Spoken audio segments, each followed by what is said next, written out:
Americans United for Change released a new ad ripping Republicans for their climate change ignorance. Hi, I'm former Congressman Steve Stockman. I want to talk to you a little bit about today about the new fad thing that's going through America and around the world. It's called global warming. I do not think the science clearly supports the global warming theory. I think this is the biggest scam that's since the teapot dome. The science just simply doesn't back up the issue of global warming. There is no such thing as global warming. There was a lot of shenanigans going on with the data.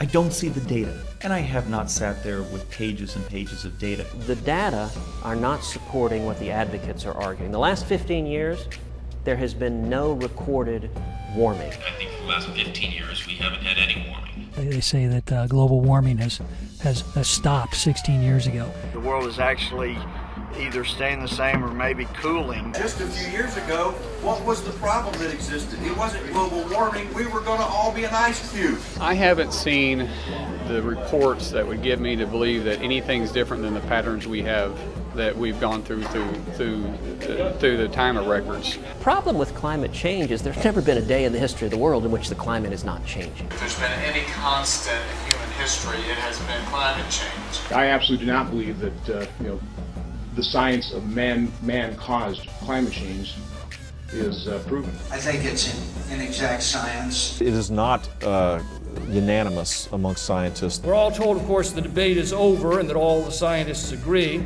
As all of you know, that is simply not the case. Science, Mr. Speaker, is never settled. What I think on the left I get a little tired of is this idea that, the sanctimonious idea that somehow science has decided all this and so therefore you can't have a view. I don't believe that the science is at all settled. I'm not a scientist. I'm not qualified to debate the science over climate change. Neither he nor I are a climate scientist. You don't make good laws, sustainable laws, when you're making them on hypotheses or theories or unproven science. I don't agree with the notion that some are putting out there, including scientists, that somehow there are actions we can take today that would actually have an impact on what's happening in our climate. I don't believe in man. I believe the climate is changing, but I don't believe it's man-driven. There has been an increase in the surface temperature of the planet. The extent to which that has been caused by human activity, I think, is not as clear. Someone is in ignoramus who would say that, oh, we had 3 hurricanes this year. This proves that somehow the climate is warming. I do not believe that human activity is causing these dramatic changes to our climate the way these scientists are portraying it. They all just got frucked up, son. God damn. What's great about that and why I love it so much is that a lot of them admit, look, I'm not a scientist, but then they immediately go to, yeah, but let me tell you why the scientists are wrong and give you my opinion. But wait, which is it? Because at first they say, look, I'm not qualified to talk about it, I'm not a scientist, and then they move to, and let me tell you why the scientists are wrong. Wait, which is it? Which is it? Either do you not know and are you not a scientist? Or do you know and do you think you can overrule them? And that's the point, man. See, this is something that the left, because they're not insane, this is something that we understand, that the right doesn't understand. We need to respect and acknowledge expertise. You know what that is? It's called humility. And it's called intelligence. To respect the opinion of somebody who knows more about something than you do on a certain topic. Okay, look, if I have a question about some sort of math theorem, I'm going to go to a mathematician. And whatever the mathematician, as long as, of course, they're respected, they have degrees or whatever, the evidence that shows that they know what they're talking about on this topic.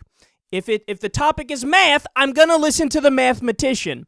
If the topic is golf, the proper golf mechanics, I'm going to listen to Tiger Woods or Jack Nicklaus or Butch Harmon, who's one of the, best world-renowned teachers. If the topic is health, I'm going to listen to the majority of doctors. Okay? I'm not going to override or overrule their diagnosis. They know more than I do about this. They have the degrees. They went to the schooling. They're educated on the topic, okay?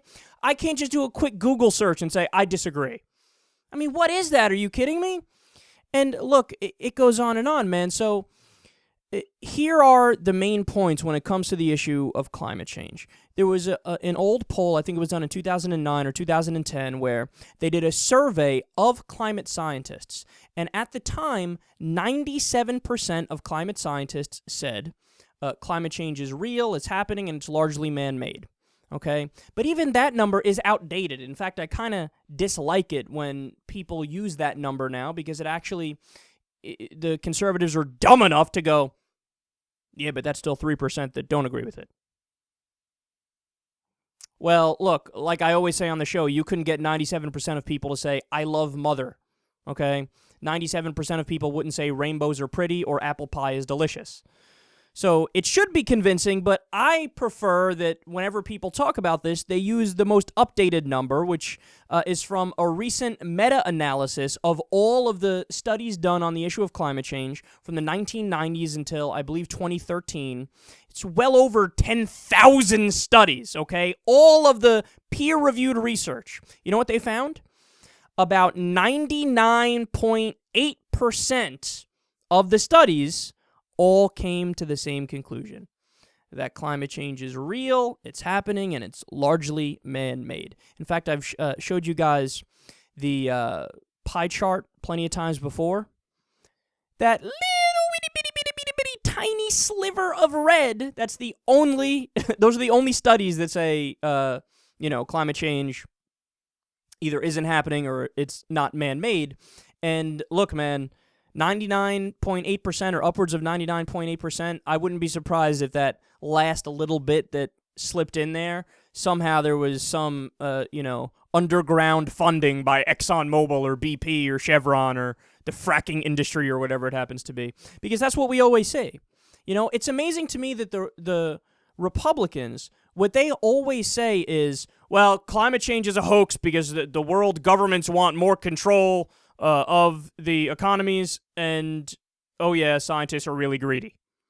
Look, you got to understand something, man. One of my cousins he is a scientist. He doesn't live in the U.S. anymore, lives overseas, but when he was in the U.S., he would have to get grants to do these different, projects that he was working on. And they get paid nothing, okay? If you're a scientist in the United States of America and you're looking for grant money, life sucks. I mean, they made like $30,000 or $40,000 at most every single year, and they're doing this crazy research that takes up all their time. So what's more likely? That the greedy scientists are just trying to get more grant money, and that the world governments just want more control of the economies. Meanwhile, they already have control of the economies. What's more likely? That or ExxonMobil, BP, Chevron, the rest of the, fossil fuel industries, they are trying to continue to make profit, and they know that if we acknowledge climate change is real, we're going to have to wean ourselves off of fossil fuels and eventually do green technology. Which one is more likely? That the people whose livelihood depends on climate change not being real are the greedy ones that want to say it's not real, or that the scientists are the greedy ones? I leave it up to you.